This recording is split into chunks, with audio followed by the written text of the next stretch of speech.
Hello and welcome to another episode of Pokemon Go.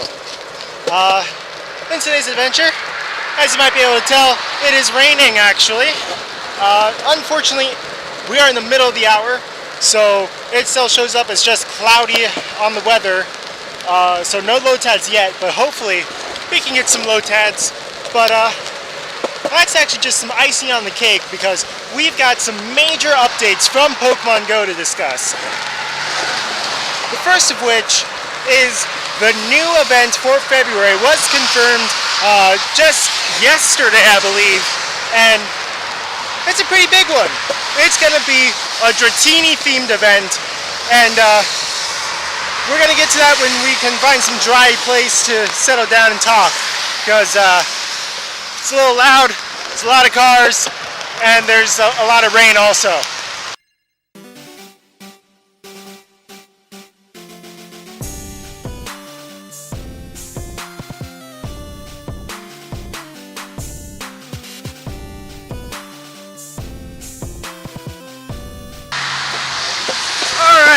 So, we are on our way to Royal Palm Beach right now because while the sky may look like it's probably pouring, it's actually not, it's just really windy.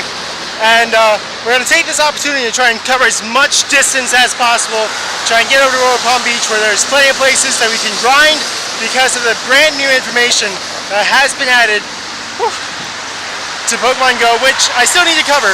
So, as soon as I find that nice place to just sit down, chill, maybe pop a lure at like maybe the Starbucks over in Costco Plaza or something, or at one of the parks in Royal Palm. I'll pop a lure, pop a Stardust, Star Piece, just chill. We'll talk about the new information, but until then, I need to skate before I get drenched. So, see you in.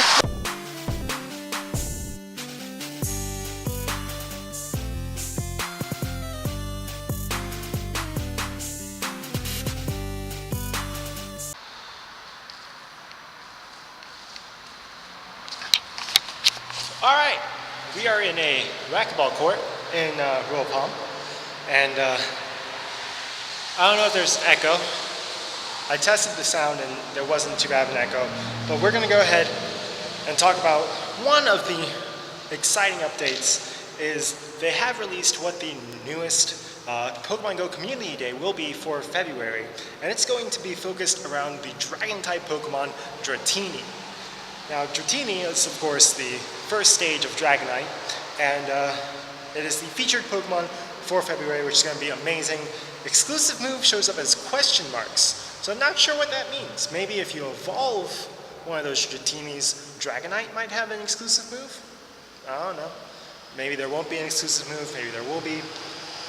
But the interesting thing, besides, the 3-hour lure bonus is still in effect, but triple Stardust on every catch. So that does not include burying gyms or hatching eggs, but every Pokemon that you catch will be triple the Stardust. And that's going to be February 24th, 2018, between 2 and 5 p.m. Eastern Standard Time.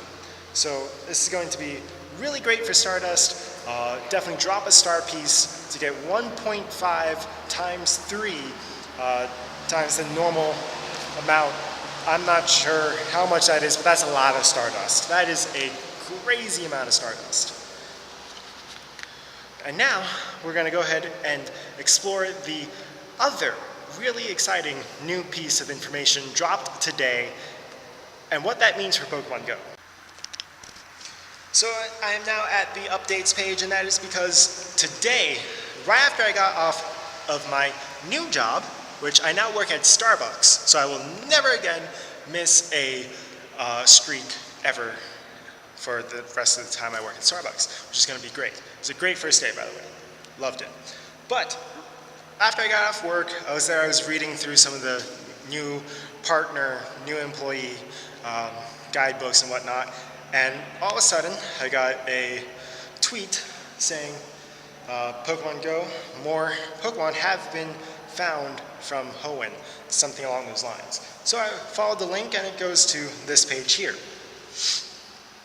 More Pokemon originally from the Hoenn region are here, and it shows this awesome picture of you know, a lot of ground and desert themed Pokemon, Groudon in the background, which is interesting that they have it back there. It might just be because it's the, ground Pokemon, because they didn't release Kyogre when they put it in a poster, so that might not mean anything. But other Pokemon that are featured in it are Lunatone and Solrock, I believe that's what it's called, Whismur, Cacnea, Trapinch, Flygon, Aggron, Aron, and Camerupt. So there's a lot of Pokemon there, and the big ones are, of course, Flygon and Aggron. Flygon being another Dragon-type Pokemon in the game, then Aggron being an amazing Steel-type Pokemon. And then here's the official, what they said. Trainer starting later today, which is live now, actually. 23 additional Pokemon originally discovered in the Hoenn region in the Pokemon Ruby and Pokemon Sapphire video games will begin appearing in Pokemon Go for the very first time. As you're out adventuring with friends and family and exploring your local neighborhoods, be sure to share your favorite moments and photos using hashtag Pokemon Go on your social media channels. And not only that, later on the Silph Road then tweeted out a photo of someone who caught a shiny Aron. So shiny Aron, Lairon, and Aggron are also available in the game, which is going to be amazing. Another new shiny Pokemon added, which is of course great, and it's actually like a cool shiny Pokemon. So again, it's going to be like a Magikarp Gyarados situation where you might see some shiny Gyaradoses and whatnot, and they're cool Pokemon not only just to have, which is the case of shiny Duskull or shiny Glalie, but it's also a good Pokemon to actually use in battle. So shiny Aggron is going to be very cool. If you can get one, it's going to be amazing. So we're going to go ahead and let's see what time. It's currently 6:21 right now. So I'm going to be meeting up with John later tonight, and we're going to be grinding out some new Pokemon. But that is the episode right there. It's a quick one, mainly because it is dark and rainy and windy and just kind of terrible, actually. Anyway, that's the new episode. Lots of new exciting things. Dratini event in February 24th, which is going to be amazing. Maybe even they drop a shiny version of Dratini for the event, which would be amazing. 23 new Pokemon added from Hoenn, which is going to be great. And that means that there's still more Pokemon able to be added, including Salamence, including Castform, and some other cool Pokemon that I can do some cool stuff with. And I also got a new job, so I'm now able to have some more free time to go out, do some more Pokemon Go, and also to finally start doing Joe's Gym again. So that is the episode. If you did like it, go ahead and smash that thumbs up button. If you enjoyed the series, please subscribe. And as always, God bless, and see you for another episode of Pokemon Go. Series, please subscribe, and as always, God bless. Whoa. We gotta pause this real quick. Here, or maybe over here, not sure yet, one of these sides, we caught a wild unknown. Okay, me and John went out, we were doing some hunting, trying to find some new Pokemon. We didn't find any, but we got a report from one of our friends in a Telegram chat that an unknown had spawned in a neighborhood. So we went out, we ventured for an unknown. It turned out to be Unknown H, which is actually one of the Chicago Pokemon that was Chicago Unknown, one of the ones that I wasn't able to get. So I now have CHI and G, which is very cool. And then also, after Unknown, right when I got home, there was a wild Aron waiting for me at Meisner Gym, which is my first ever gold gym and a gym that's been featured on the channel a lot. So we also caught our first Aron, which is very cool. But some more information has come out from Pokemon Go Hub. Of course, featuring Shiny Aron, which I had touched on before, and then a full list of new wild spawns, including Whismur, Loudred, Aron and Lairon, Numel and Camerupt, Torkoal, which is a still being researched regional Pokemon, Nosepass, Baltoy and Claydol, Solrock and Lunatone, which are also kind of being researched onto what regions they are. The most popular theory is that they are going to be like Zangoose and Seviper, a rotating regional. Also, out in the wild, you can find Trapinch and Vibrava, Cacnea, Anorith, and Lileep. And beyond that, there was also a forced nest migration. There's also a incubator sale going on for the super incubators for 200 a pop. And beyond all that is that Aggron is a new level 4 raid boss, and it can actually be taken on by 3 very high level trainers, or more typically 4 to 7. You are going to be looking for fighting types, which will have 4 times effectiveness because Aggron is steel and rock type. You also do well with ground and water types.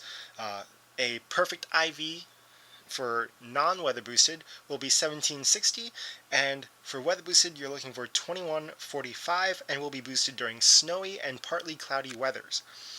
So you will need 4 to 7 people, and the best counters are going to be Machamp, Hariyama, Heracross, and Breloom, as well as Blaziken and Poliwrath as fighting type Pokemon.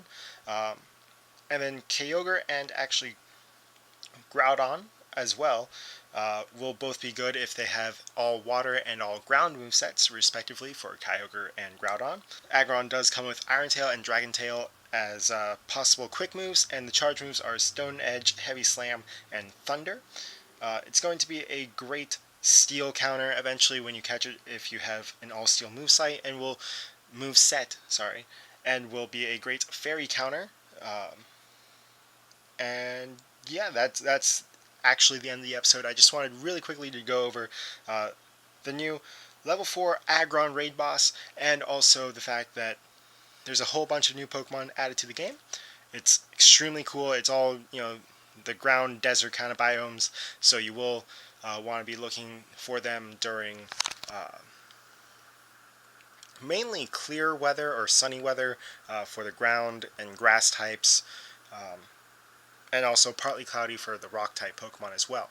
So that is officially the end of the episode, and we got our first Aron, which is actually 1 kilometer per candy when you walk it as your buddy. So see you for the next episode of Pokemon Go.